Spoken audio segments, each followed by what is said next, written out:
Magandang umaga sa inyong lahat.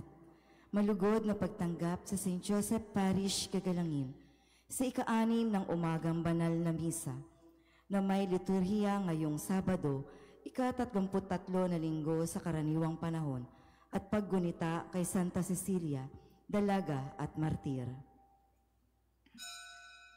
Tumayo po ang lahat at tayo'y makiisa sa Eucharistikong pagdiriwang na pamumunuan ng ating kura paroko, Reverendo Padre Douglas D. Badong.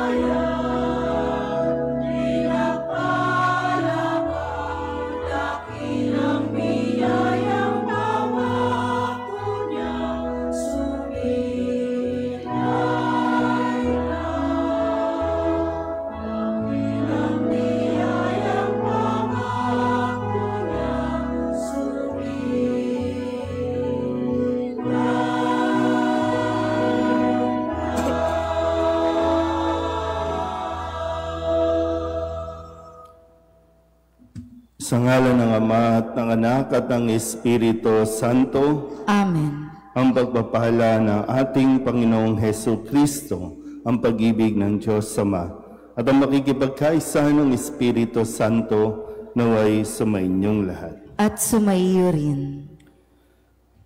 Mga kapatid, aminin natin ang ating mga kasalanan upang tayo'y maging marapat gumanap sa banal na pagdiriwang.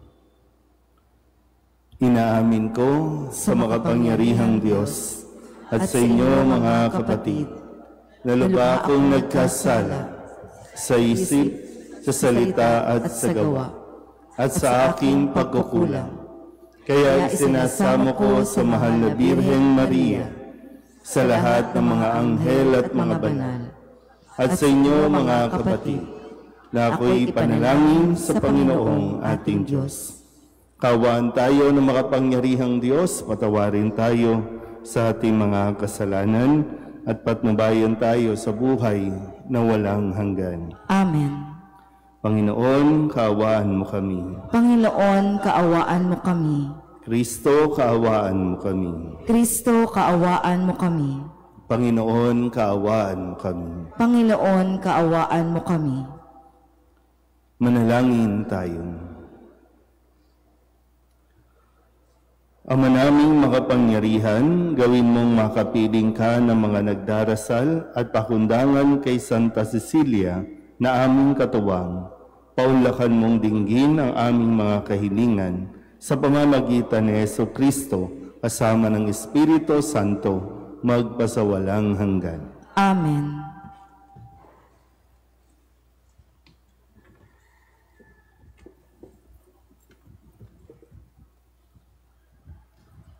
Pagbasa mula sa unang aklat ng Makabeyo. Noong mga araw na iyon, naglalakbay ang Haring Antioko sa mga lalawigan sa loob ng bansa. Nabalitaan niya na may lungsod na tinatawag na Ilimain sa Persya. Bantog ito sa kayamanan sa pilak at ginto. Hindi lamang iyon, pati ang templo roon ay maraming kayamanan tulad ng mga gintong helmet, baluti at mga sandata. Ang mga ito ay iniwan doon ni Alejandro, ang anak ni Haring Felipe ng Macedonia, ang kauna-unang hari sa Gresya. Sa paghahangad ni Antiokong matamo ang mga kayamanang ito, binalak niyang lusubin ang lungsod. Ang balak na ito ay umabot sa kaalaman ng mga taga roon. Nabigo ang kanyang panukala sapagkat nilabanan siya ng mga taga roon. Malungkot siyang umurong at nagbalik sa Babylonia. Nasa Persya ang Haring Antioko na may magbalita sa kanya na napipilan at umurong ang mga hukbong pinasalakay niya sa Judea. Nabalitaan din niya na si Lysias at ang malaking hukbo nito ay napaurong din ng mga Israelita. Anupat ang mga Israelita ay bantog na sa lakas, dahil sa nabihag nilang mga tauhan at kagamitan ng mga hukbong kanilang nalupig. Umabot din sa kalaman niya na inalis na ang tinatawag niyang kalapastangan ng walang kapantay na inilagay niya sa altar sa Jerusalem at ang templo ay pinaligiran ng mataas na pader. Pati ang kanyang lungsod ng Betsur ay iginawa ng kuta. Sa mga balitang ito'y natakot ang hari at lubhang nabahala. Bunga ng kanyang mga kabiguan, siya'y nagkasakit at naratay sa banig ng karamdaman. Maraming araw na nanaig sa kanya ang matinding kalungkutan hanggang sa maramdaman niyang malapit na siyang mamatay. Dahil dito, tinawag niya ang lahat niyang mga kaibigan at ganito ang sinabi, "Matagal na akong di makatulog dahil sa pag-aalaala na itatanong ko sa aking sarili kung bakit ko dinaranas ang ganitong kahirapan. Alam naman ninyong hindi ako mahigpit sa aking pamamahala. Ngunit naalala ko ang aking masamang ginawa sa Jerusalem. Inalis kong lahat ang mga kagamitang pilak at ginto sa templo at ipinapatay ko ang mga mamayan ng Judea kahit walang dahilan. Alam kong ito ang dahilan ng aking mga kahirapan. Ngayon ako'y mamamatay sa ibang lupain." Ang salita ng Diyos. Salamat sa Diyos. Poon, pupurihin kita sapagkat ako'y ligtas na. Poon, pupurihin kita sapagkat ako'y ligtas na. O Panginoon ko, buong puso kitang pasasalamatan. Ang kahangahang ginawa mo poon, aking isasaysay. Dahilan sa iyo, ako ay aawit na may kagalakan. Pupurihin kita, Panginoon naming kataas-taasan. Poon, pupurihin kita sapagkat ako'y ligtas na. Makita ka lamang ay nagsisiurong ang aking kaaway. Dahilan sa takot, sila'y nadarapa hanggang sa mamatay. Iyong hinatulan niya ang mga hentil at mga balakyot. Alaala nila sa balat ng lupay, pinawi mong lubos. Poon, pupurihin kita sapagkat ako'y ligtas na. Itong mga hentil na hulog sa hukay na ginawa nila, sa kanilang bitag na umang sa akin, ang nahuli sila. Di habang panahon na pababayaan ang naghihirap, maging mga api, may bagong pag-asa na muling sisikat. Poon, pupurihin kita sapagkat ako'y ligtas na. Magsitayo na po ang lahat.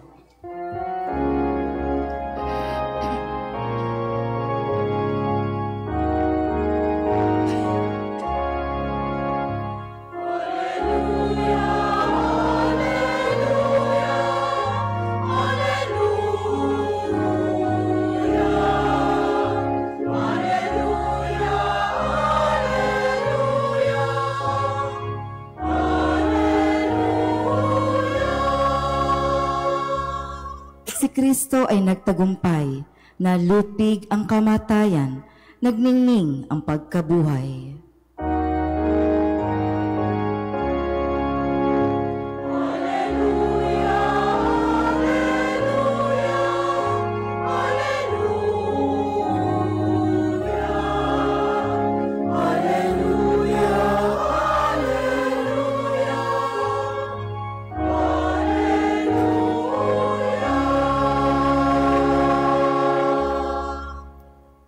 Sumainyo ang Panginoon. At sumaiyo rin. Ang mabuting balita ng Panginoon ayon kay San Lucas. Papuri sa iyo, Panginoon.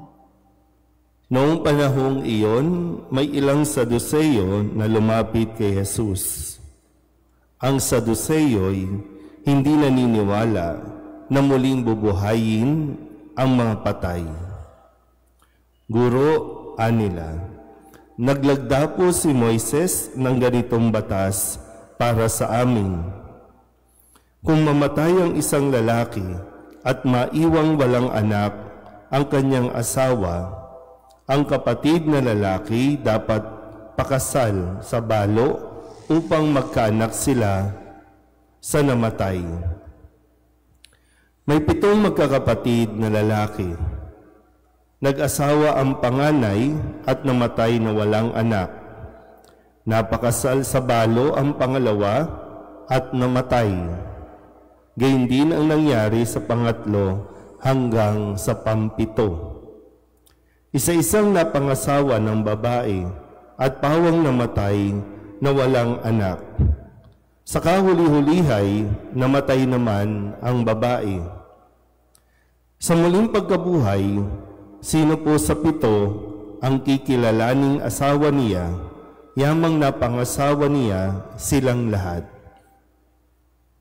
Sumagot si Jesus, sa buhay na ito, ang mga lalaki at mga babae nag-aasawa, ngunit ang mga lalaki at babaeng karapat-dapat na muling buhayin para sa kabilang buhay ay hindi na mag-aasawa.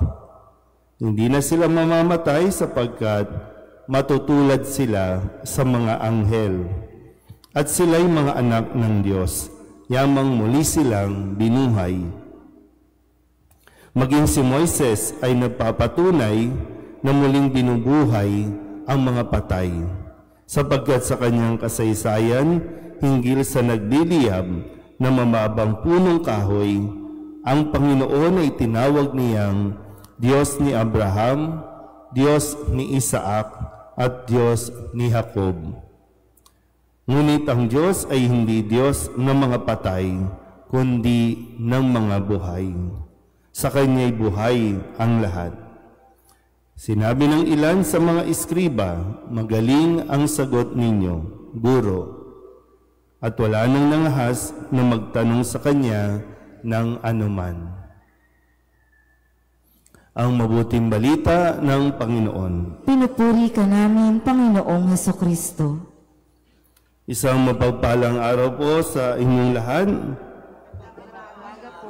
Ngayon po ay Sabado ng ika-33 linggo sa karaniwang panahon at ngayon po ay ginugunita natin ang kapistahan ni Santa Cecilia, isang dalaga at martir na tinuturing na patron ng mga awit o patron ng mga liturgical songs dahil nang siya po ay nang matamo niya ang pagkamartir noong 5th century pa, no, nang ito ay mangyari habang siya po ay dinadala sa kanyang kamatayan, siya po ay umaawit na sa kanyang puso, inaawitan ng Panginoon, kung kaya siya po ay atin ding hinihiling o hinihinga ng gabay upang tayo po ay talagang makapaglingkod ng may pagpapakumbaba, walang takot, buong tapang taglay ang pananampalataya sa ating Panginoon. Bago po magtapos ang linggong ito at bago natin salubungin ang kapistahan ng Kristong Hari, atin po munang balikan ng ilan sa mga salita na iniwan sa atin at ibinigay sa atin ngayong linggong ito. Noong Lunes, sinabi ni Jesus, mangyari ang ibig mo, pinagaling ka dahil sa iyong pananalig. Mayroong isang may sakit na sumisigaw habang si Jesus ay paparating. Jesus, anak ni David, mahabag po kayo sa akin. At tinanong ni Jesus, ano ba ang ibig mong gawin ko sa iyo? Kailangan talaga maging malinaw kung ano ang gusto natin. Minsan lang hindi natin matumbok na kung ano talaga yung hinahangad natin. Kaya sabi ni Kristo, mangyayari ang ibig mo. So minsan kung anong iniisip mo, yun din naman talaga. Kung meron kang sakit, isipin mo lang, gagaling ka. Pero kung may sakit ka na, tapos magsasakit-sakitan ka pa, wala talaga. Diba, minsan pag may sakit na, sasabayin mo pa ng emote, sasabayin mo pa ng self-pity, sasabayin mo pa ng, wala talaga, hindi ka talaga lalakas niyan. So, be positive din, no? Nung Martes, ang sabi naman sa kwento tungkol kay Zaccheo, nais niyang makita si Jesus, pero nang makita siya ni Jesus, inanyayahan niya si Zaccheo. Sabi niya, Zaccheo, bumaba ka agad sapagkat nais kong tumuloy sa bahay mo. So, si Kristo mismo ang lumalapit at nag-a-approach sa atin, nag-i-initiate. Gusto niyang pumasok sa bawat tahanan, sa bawat buhay natin. Hinihintay lang yung sagot mo kung papapasukin mo. Dahil kung tatanggapin natin si Kristo, yung pagbabago ay kusa din nating maibibigay. Kasi kahit anong pilit natin, di ba? Kapag ayaw magbago ng isang tao, wala ka talagang magagawa. Kaya nasa atin din yung pagbabago. Miyerkules, ang sabi ni Kristo, sinasabi ko sa inyo, ang bawat mayroon ay bibigyan pa, ngunit ang wala, kahit ang kakaunting nasa kanya, ay kukunin pa. O, katulad ng yung mentality natin, di ba? Bakit ka wala? Kasi lagi mong sinasabing wala. Pero kung magiging positive ka, mayroon, at kung ano man yung mayroon, ipinagpapasalamat mo, talagang dodoble, titriple ang biyayang meron ka. Kaya minsan, bakit yung mayaman sila? Kasi talagang isip nila, yayaman. Bakit mahirap tayo o maraming mahirap? Kasi talagang nasa isip na, mahirap lang ako kaya ganito lang ako. Kaya wala nangyayari. Nung Huwebes, ang sabi naman niya, nang siya po ay papalapit na doon sa Jerusalem at tinangisan niya ang Jerusalem at sinabing, kung nalalaman mo lamang sa araw na ito kung ano ang makakapagdulot sa iyo ng kapayapaan. Kung nalalaman mo lang. Kaya nga, lawakan mo ang iyong pangunawa. Baka yung inaakala mo, iniisip mo na magpapasaya sa iyo, hindi pa yan. Hindi yan ang magiging dahilan. So, kaya kung nalalaman mo lang. Nung kahapon, Biyernes, ang sabi naman sa atin, sapagkat ang sinumang sumusunod sa kalooban ng aking amang nasa langit, ang siya kong ina at mga kapatid. So ito po yung tagpo na kung saan pinapaliwanag ni Jesus, sino ba ang kanyang ina at mga kapatid? So sino ang itinuturing at ituturing na ina at mga kapatid? So, yun lang mga nakikinig at sumusunod sa utos ng Diyos. At muli, sa araw na ito, ang sabi ni Kristo, sana po maintindihan natin ng lubusan. Sabi ni Kristo, sa buhay na ito, ang lalaki at babae nag-aasawa, ngunit ang lalaki at babaeng karapat-dapat na muling buhayin para sa kabilang buhay ay hindi na mag-aasawa. So, sana po sa kwentong ito, medyo sa mga pelikula kasi talagang yung ginagawang kwento na sasabihin, hihintayin kita sa langit. Di ba? May mga ganong linya, hihintayin kita sa langit. Yan. Tapos pagdating minsan may mga pelikula pa na inihintay ka ng magulang mo sa langit para buo na yung pamilya niyo sa langit. Di ba? Pero sa talinghagang ito, malinaw na pagdating sa langit, wala na tayong ugnayan bilang mag-asawa, bilang mag-ama o mag-ina o magkapatid. Kasi ang paliwanag ni Kristo, lahat tayo, yung mga bubuhayin, lahat tayo ay mga anghel na. So, kung anghel na tayo, wala nang usapin tungkol sa sinong asawa mo. Ilan ang napangasawa mo, ilan ang naging anak mo, hindi na yun Yung nga lang, siyempre, yung pag-aasawa mo, sana makatulong sa iyong makarating ka sa langit. Yung pagiging anak mo, pagiging magulang mo, pagiging kaibigan, pagiging lingkod, makatulong, makarating sa langit. Yun yung maging goal.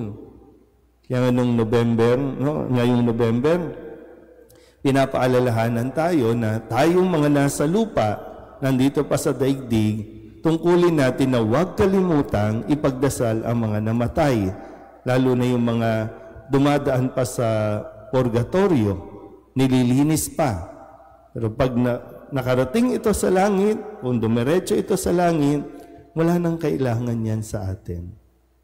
Pero yung mga nasa langit, sila yung tumutulong at maaring tumulong sa ating makarating din sa langit. So, minsan kasi meron tayong mga kwento, no, na hanggang ngayon hindi mo matanggap na patay na yung mahal mo, patay na yung... Kung hindi mo matatanggap, baka hindi ka makarating sa langit.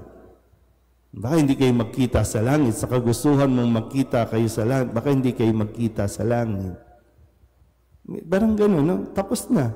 Kaya nga ang pag-aasawa, dito lang yan sa mundong ito. Kaya nga ang pangako natin, no, na ibinibigay kapag ikinakasal, till death do us part. Hanggang kamatayan. Pag namatay na ang isa sa inyo o pareho kayo, tapos na ang obligasyon ninyo sa isa't isa. Hanggang dun lang. Kaya nga, sige, pwede ka na mag-asawa ulit. Patay na eh. Nga lang, lagi na magdadrama ka na naman. Eh. Pero handa ka ba ulit umako ng responsibilidad? Ulitin ko po ha, yung pag-aasawa ninyo, yan ay binibigay ng Diyos para makatulong na kayo ay makarating sa langit.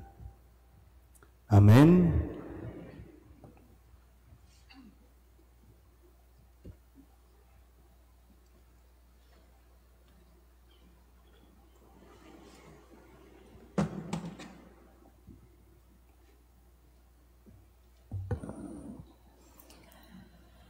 Orasyo Emperata para sa katapatan, katotohanan at katarungan. Amang makapangyarihan sa lahat, ikaw ang gumabay sa iyong bayan mula sa pagkaalipin bilang haliging ulap sa araw at haliging apoy sa gabi. Sa panahong ito ng pandiling lang at katiwalian na bumabalot sa aming bayan, ipamalas mo sa amin ang iyong liwanag na nagtataboy sa lahat ng dilim. Inaamin namin kami rin ay madalas lumalakad sa kadiliman. Sa aming pananahimik, pagkikibit-balikat at kawalang pakialam, hinayaan naming lumaganap ang kasinungalingan at tumusbong ang katiwalian. Patawarin mo kami, Panginoon, at linisin mo ang aming mga puso sa kasalanang bumubulag at sumisira, kasalanang umaagaw ng pagkain sa mahihirap, at ng pag-asa sa buong bayan. Pagkaloob mo sa amin ang mga pinunong kawangis ng puso ng iyong anak, mga pastol na handang maglingkod, hindi mga lobong sumisila. Sa kapangyarihan ng iyong banal na espiritu, bigyan mo kami ng lakas ng loob na itakwil ang kasinungalingan, ibunyag ang pandaraya, igiit ang katarungan, at ipagtanggol ang katotohanan sa lahat ng aming gawain, pampubliko man o pansarili, upang ang katapatan ay dumaloy sa aming lupain tulad ng ilog, at ang katwiran ay rumagasa na parang malakas na agos. O Diyos ng katarungan at habag, gawin mong ubasan ng kabutihan ang aming bayan, hindi laso ng kasakiman, manipulasyon at pagkamakasarili, kundi pagyamanin ng katapatan, malasakit at pag-ibig. Hinihiling namin to sa pamamagitan ni Kristo na aming Panginoon. Amen. Maria, salamin ng katwiran, Ipanalangin mo kami. San Miguel Arcangel, Ipanalangin mo kami. San Lorenzo Ruiz at San Pedro Calungsod, Ipanalangin ninyo kami. Magsiupo na po ang lahat.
Manalangin kayo mga kapatid upang paghahain natin ay kalugdan ng Diyos Amang makapangyarihan. Tanggapin nawa ng Panginoon itong paghahain sa iyong mga kamay, sa kapurihan niya at karangalan, sa ating kapakinabangan at sa buong sambayanan niyang banal.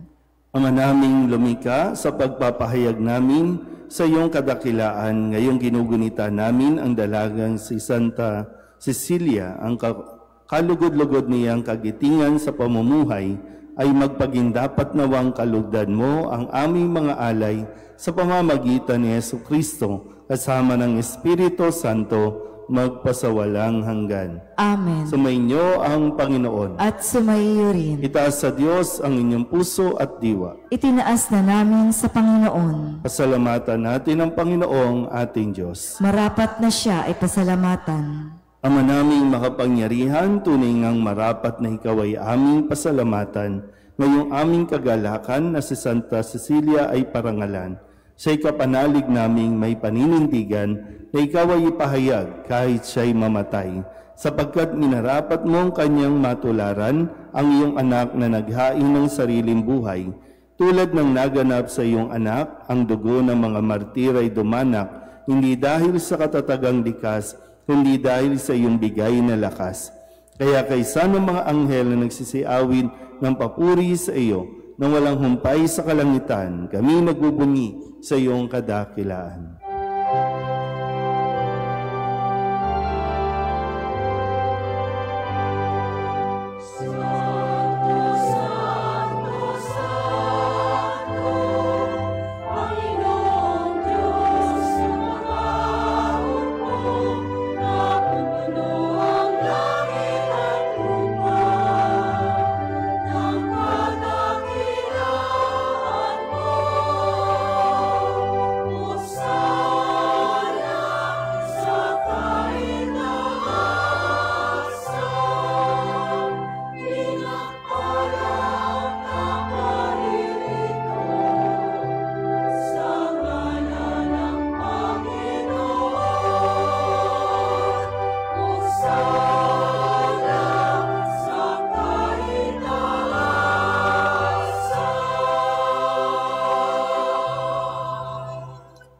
Ama naming banal, ikaw ang bukal ng tanang kabanalan.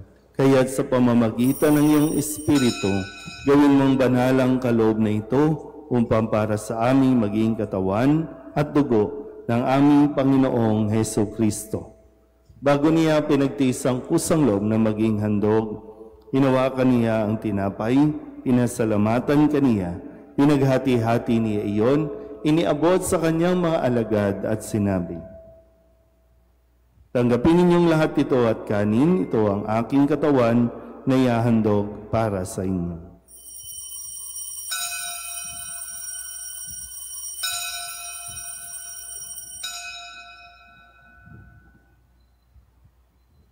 Gayun din naman, nung matapos ang hapunan, hinawakan niya ang kalis, muli kaniyang pinasalamatan. Iniabot niya ang kalis sa kanyang mga alagad at sinabi, "Tanggapin ninyong lahat ito at inumin. Ito ang kalis ng aking dugo ng bago at walang gantipan. Ang aking dugo na ibubuhos para sa inyo at para sa lahat sa kapagpapatawad ng mga kasalanan. Gawin ninyo ito sa pag-alaala sa akin."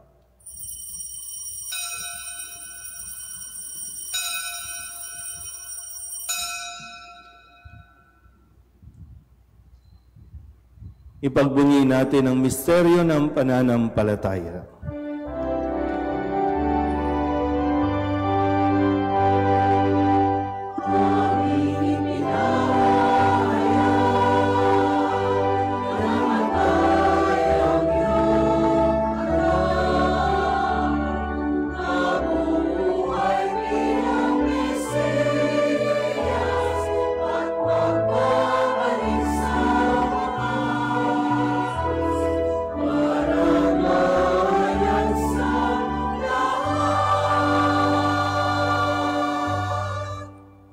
Ginagawa namin ngayon ang pag-alaala sa pagkamatay at muling pagkabuhay ng iyong anak. Kaya tiniaalay namin sa iyo ang tinapay na nagbibigay buhay at ang kalis na nagkakaloob ng kaligtasan. Kami nagpapasalamat dahil kami iyong minarapat na tumayo sa harap mo para maglingkod sa iyo.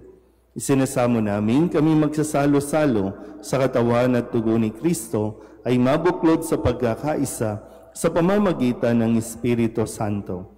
Ama, lingapin mo ang iyong simbahang laganap sa buong daigdig. Puspusin mo kami sa pag-ibig kay San Leon na aming Papa at ni Jose na aming Obispo at ng Tanang Kaparian. Alalahanin mo rin ang mga kapatid naming nahimlay na may pag-asang sila'y muling mabubuhay, gayon din ang lahat ng mga pumanaw. Kawaan mo sila at patuloyin sa iyong kaliwanagan. Kawaan mo at pagindapating kaming lahat na makasalo sa iyong buhay na walang wakas. Kaysa ng mahal na Birheng Maria na ina ng Diyos, ng kabiyak ng puso niyang si San Jose. Kaysa ng mga apostol at ng lahat ng mga banal na namuhay dito sa daigdig ng kalugod-lugod sa iyo, may pagdiwang nawa namin ang pagpupuri sa ikararangal mo sa pamamagitan ng iyong anak na aming Panginoong Hesukristo. Sa pamamagitan ni Kristo, kasama niya at sa Kanya, ang lahat ng parangal at papuri ay sa iyo, Diyos Amang makapangyarihan, kasama ng Espiritu Santo, magpasawalang hanggan.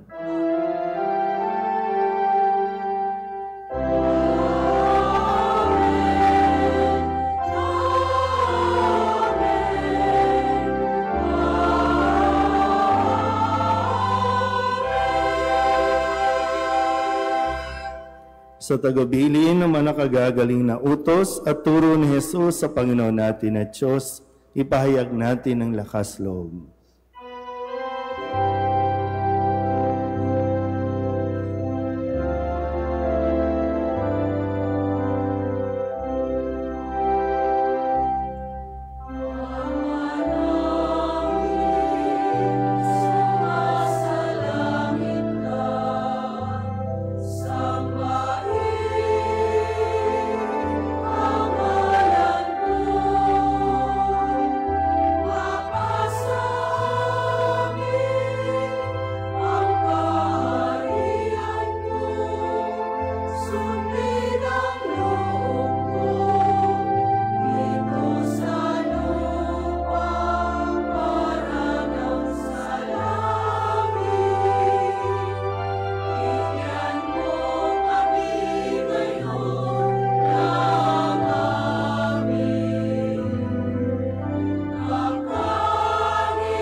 Hinihiling namin kami iadya sa lahat ng masama, pagkalooban ng kapayapaan araw-araw, iligtas sa kasalanan at ilayo sa lahat ng kapahamakan, samantalang aming pinananabikan ang dakilang araw ng pagpapahayag ng tagapagligtas naming sa Hesukristo. Sapagkat iyo ang kaharian at ang kapangyarihan at ang kapurihan, magpakailanman. Amen. Panginoong Hesukristo, sinabi mo sa iyong mga apostol, kapayapaan ang iniiwan ko sa inyo, ang aking kapayapaan ang binibigay ko sa inyo. Tunghayan mo ang aming pananampalataya at huwag ang aming mga pagkakasala. Pagkalooban mo kami ng kapayapaan at pagkakaisa ayon sa iyong kalooban, kasama ng Espiritu Santo, magpasawalang hanggan. Amen. Ang kapayapaan ng Panginoon ay laging sumainyo. At sumaiyo rin. Magbigayan po tayo ng kapayapaan sa isa't isa.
Ito ang kordero ng Diyos.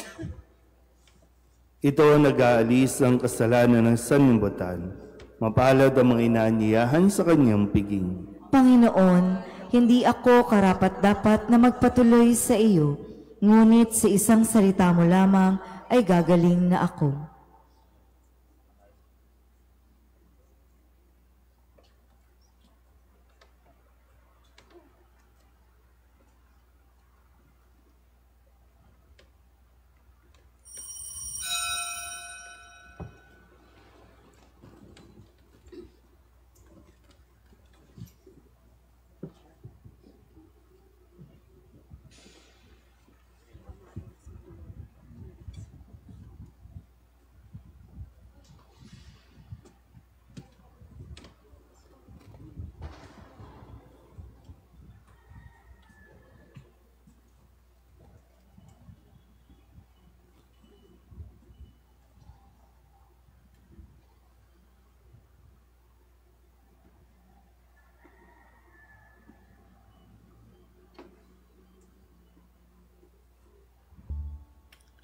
Magsiluhod po ang lahat. Panalangin kay San Jose. Abang tagapangalaga ng tagapagligtas,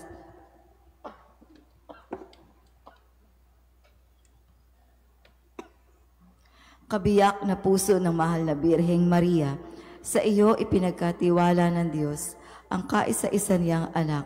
Sa iyo nagtiwala si Maria. Sa piling mo si Kristo'y naging tao. Maging ama ka rin sa amin, pinagpalang Jose, at gabayan mo kami sa landas ng buhay. Ihingi mo kami ng biyaya, awa at tapang, at ipagtanggol kami sa lahat ng masama. Amen. Magsitayo na po ang lahat.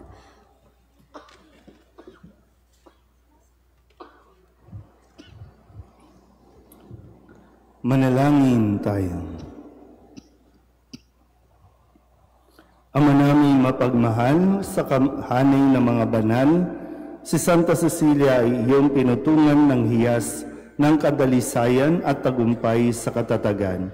Pagkalooban mo kaming tumanggap sa banal na pakikinabang na makapanaig ng buong tapang sa lahat ng kasamaan at maging dapat magkamit ng kaluwalhatian sa piling mo sa pamamagitan ni Jesucristo kasama ng Espiritu Santo magpasawalang hanggan. Amen.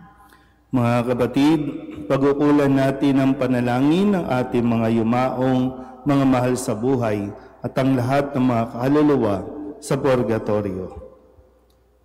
Mga anghel, mga banal, tanang nasa kalangitan, halikayo at samahan ang mga giliw naming pumanaw sa piling ng poong mahal. Si Kristo ang mag-aakay sa kandungan ni Abraham upang doon ay humimlay. Ang mga giliw naming pumanaw sa piling ng poong mahal. Sa ilaw na walang hanggan, kapayapaan naway pagkamiti ng may kapan. Ang mga giliw naming pumanaw sa piling ng poong mahal. Ama naming mapagmahal, inihahabilin namin sa iyo ang aming mga kapatid na pumanaw sa buhay na ito. Huwag mo po silang pabayaan at pamalagiin mo silang buhay sa iyong piling. Alang-alang sa iyong awa at pag-ibig, patawarin mo sana ang kanilang mga pagkukulang at nagawang pagkakasala, dalaan ang kanilang kahinaan. Manatili nawa silang maligaya sa iyong piling, kasama ng iyong anak at ng Espiritu Santo, magpasawalang hanggan. Amen. Kapayapaan kailanman ang igawad ng may kapal sa mga yumaong ating mahal. Sila nawa ay silaya ng ilaw na walang hanggan. Sumainyo ang Panginoon. At sumayo rin. At pagpalain kayo ng makapangyarihang Diyos, Ama at Anak at Espiritu Santo. Amen. Tapos ang banal na misa, humayo tayo sa kapayapaan ni Kristo. Salamat sa Diyos. Magandang umaga po.